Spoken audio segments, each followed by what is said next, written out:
Something is already in motion out there in the Pacific, and most people in America have no idea it directly affects them, their economy, their children's future, and the fragile architecture of global peace that has quietly held the world together since 1945. The USS Abraham Lincoln, one of the most powerful warships ever built by human hands, sailed from San Diego in late November 2025 without ceremony, without fanfare, without so much as a press briefing. It slipped quietly into the South China Sea, a body of water that Beijing claims as its own sovereign territory, a claim the entire international legal order has formally rejected. And right now, as you are watching this video, China's so-called carrier killer missiles, the DF-21D and the longer-range DF-26, are pointed at that ship. This is not a movie. This is not a simulation. This is the actual geopolitical reality of the world you are living in, and before this video is over, you will understand why what's happening in that stretch of Pacific water is arguably the single most consequential security development of our time. Now let's slow down and actually think through what's happening here, because the mainstream coverage of this story is almost criminally shallow. The USS Abraham Lincoln, a Nimitz-class nuclear-powered supercarrier, left Naval Air Station North Island on November 24, 2025. It arrived in Guam on December 12 before patrolling the Philippine and South China Seas.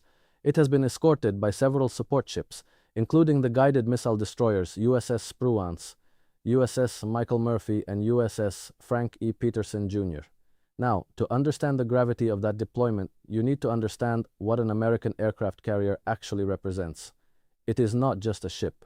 It is a floating airbase, a projection of sovereign American military power, a signal to allies and adversaries alike that the United States is present, watching, and willing to fight if necessary. When a carrier moves into a contested zone, it is not a casual act. It is a calculated statement of national will. The South China Sea is no ordinary body of water.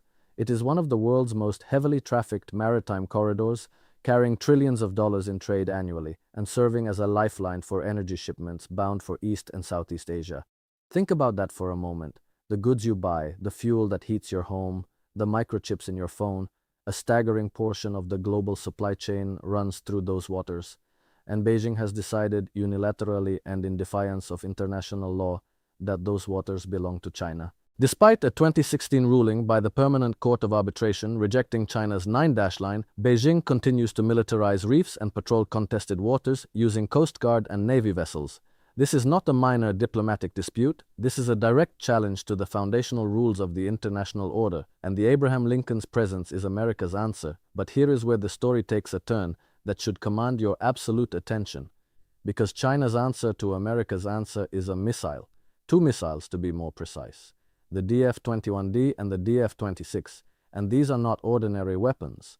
The DF-21D has been described as the world's first anti-ship ballistic missile, or carrier killer. It can deploy a 600-kilogram payload with a maximum range of 2,150 kilometers, with a warhead that is likely maneuverable and may have an accuracy of 20 meters, circular error probable. That level of precision, aimed at a moving ship the size of a city block, is extraordinary. And the DF-26 is even more alarming. It has a reported range of 4,000 kilometers and can be used in both conventional and nuclear strikes against ground as well as naval targets. That range puts not just the Abraham Lincoln in the crosshairs, it puts Guam in the crosshairs, it puts every American military installation in the Western Pacific within reach. Now, the Pentagon and US Navy officials will tell you, and they have said this publicly, that they have defenses against these weapons. They will point to the Aegis Combat System, the SM-6 interceptor missiles, the layered defense architecture of the Carrier Strike Group. US Navy warships are increasingly positioned to jam the electronic guidance systems of incoming missiles, and destroyers are increasingly armed with short, medium, and long-range interceptor missiles, as well as a growing ability to use unmanned systems and multi-domain networking to detect attacking anti-ship missiles at much greater distances. That sounds reassuring. But here is what the official briefings tend to leave out. China does not need to fire 1 missile. China has been building an arsenal specifically designed to overwhelm those defenses through sheer volume. With an estimated 250 to 400 DF-26 launchers, multiple DF-21D brigades, and increasing numbers of YJ-21 systems aboard destroyers and bombers, China can generate overwhelming salvos against high-value targets. The logic is brutally simple. If you fire enough missiles at one target, eventually something gets through. and the missile threat is evolving faster than American defenses can adapt. China now operates 5 types of anti-ship ballistic missiles: the DF-21D, DF-26, DF-17, DF-27, and YJ-21, each designed to target U.S. carrier strike groups and allied naval forces operating in contested waters. Let that sink in. 5 distinct categories of weapons, all specifically engineered to do one thing: sink American aircraft carriers. The DF-26 has continued to be modernized during its time in service, with the new DF-26D variant first unveiled in September 2025. China is not standing still. While Washington debates budget resolutions and congressional appropriations, Beijing is rolling out the next generation of carrier-killing technology at a pace that genuinely alarms serious defense analysts. And China is set to unveil a new generation of even more advanced hypersonic anti-ship missiles, which could overwhelm current defenses and force the US to prepare for a day when it could lose a carrier. There is a word that military planners use when they talk about this problem, and that word is overmatch. For most of the post-World War II era, the United States military held such decisive overmatch over any potential adversary that the outcome of any confrontation was never genuinely in doubt. American carriers roamed the oceans freely, and adversaries knew it. That era is ending. It has not ended yet, but the trajectory is unmistakable. And the Abraham Lincoln's deployment into the South China Sea is, in a very real sense, a test of whether American power projection still works in an age of precision, long-range, hypersonic anti-ship weapons. Every day that carrier operates in those waters, it is gathering data, testing assumptions, and signaling resolve. But it is also daring China to escalate, and China did escalate. Shortly after the Abraham Lincoln arrived in the South China Sea, Beijing kicked off a live-fire drill on December 29 and 30 that encircled Taiwan, which lies between the East and South China Seas.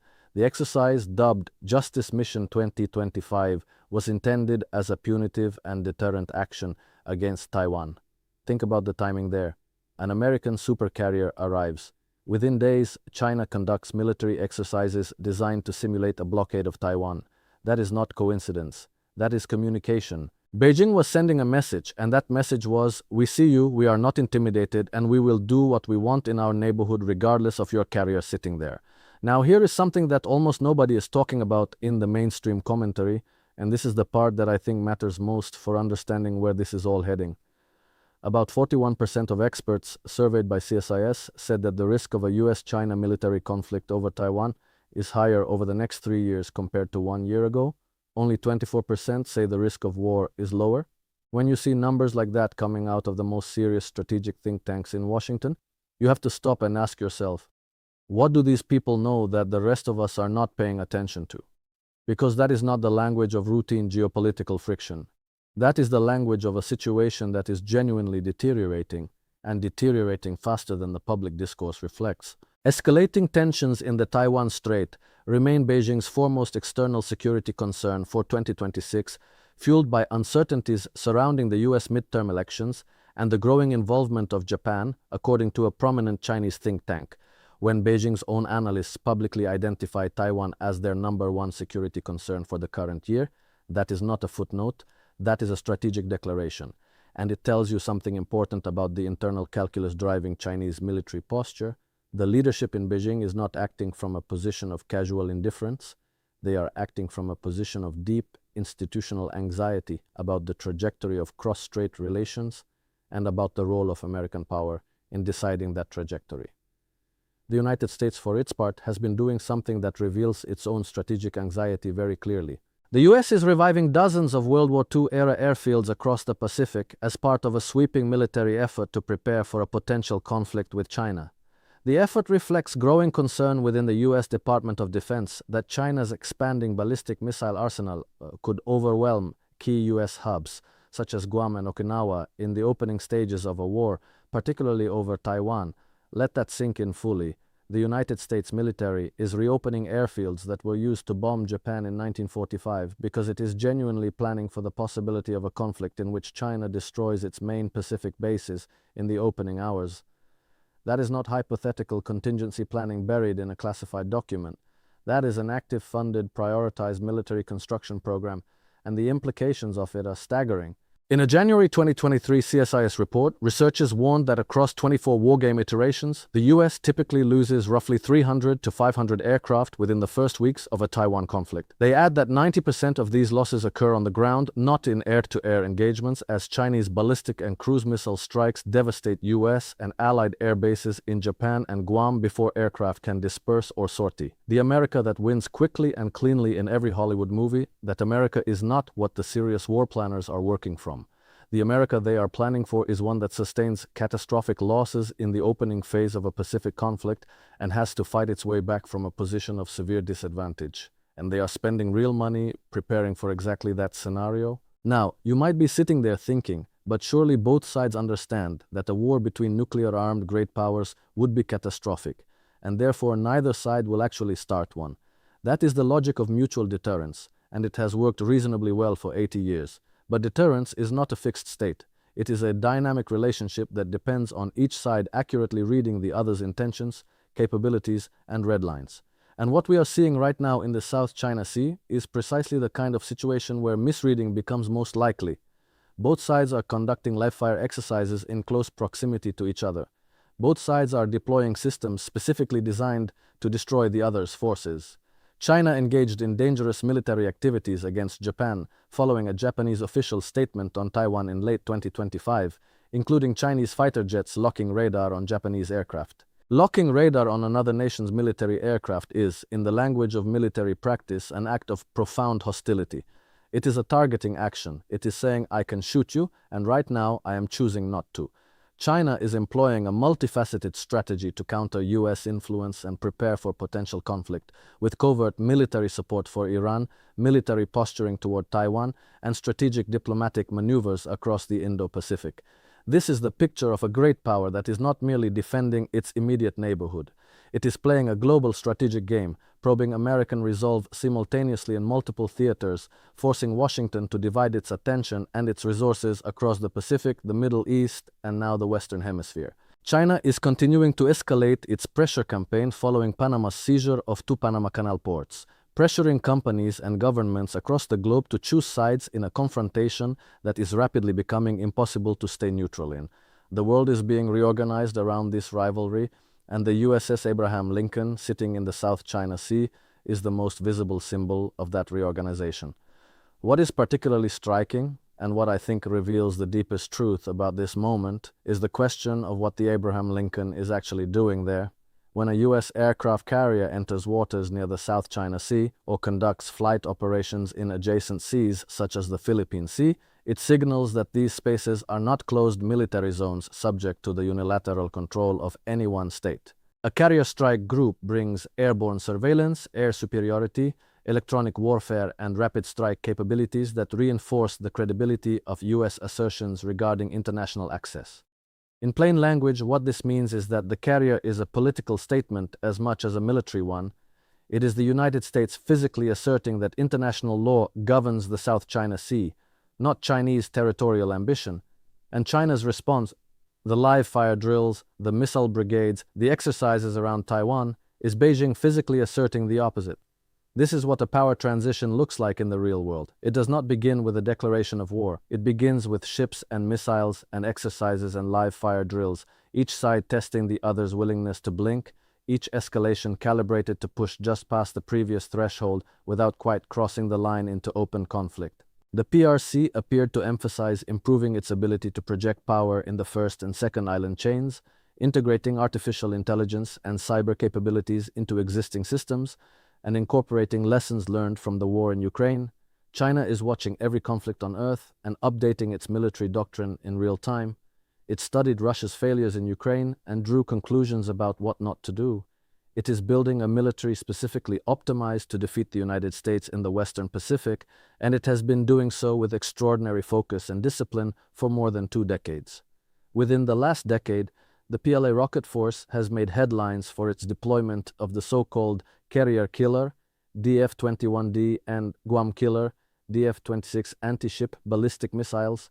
China has also deployed maneuvering hypersonics designed to target warships via the DF-17. These missiles allow Chinese forces to strike land and maritime targets across the first and second island chains, where the bulk of the United States Pacific forces and those of its allies are situated. The United States has responded by investing in missile defenses, by repositioning forces, by reviving those World War II airfields. But the fundamental asymmetry remains. China is playing offense in its own region, and the United States is playing defense across a vast ocean, at the end of extremely long and vulnerable supply lines. That is a deeply uncomfortable strategic reality that no amount of carrier deployments can fully resolve. And yet the carrier is there. The USS Abraham Lincoln conducted live-fire exercises on January 8, 2026, using its Phalanx close-in weapon system designed to intercept incoming threats such as missiles or low-flying drones at short range. A ship training to shoot down the very missiles pointed at it. That image captures the entire contradiction of American strategy in the Pacific right now. Extraordinary capability and genuine vulnerability existing simultaneously in the same hull.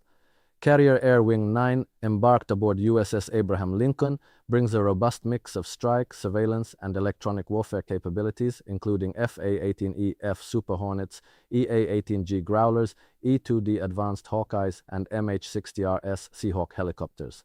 That is a genuinely formidable force, but formidable is not the same as invulnerable, and the carrier-killer missiles in China's arsenal exist for precisely one purpose: to prove that the age of American naval invulnerability is over. What happens next in the South China Sea will shape the next 50 years of global politics more than almost any other development on Earth. Because the outcome of this competition, whether American power projection remains credible in the Western Pacific, whether China establishes effective control of those maritime corridors, whether Taiwan remains free or is absorbed into the mainland by force or coercion, will determine who writes the rules for the global economy, who controls the most important trade routes on the planet, and ultimately who gets to define what counts as legitimate national behavior in the international system. A cross-strait crisis between China and Taiwan was considered by Council on Foreign Relations experts to have a 50% chance or higher of occurring in 2026 with a high impact on US interests. 50% in the current year, not a decade from now, not some abstract future scenario, right now. The USS Abraham Lincoln is not just a ship, it is a question. And the answer China gives to that question over the coming months will tell us more about the future of the world than anything happening in any boardroom or ballot box anywhere on Earth.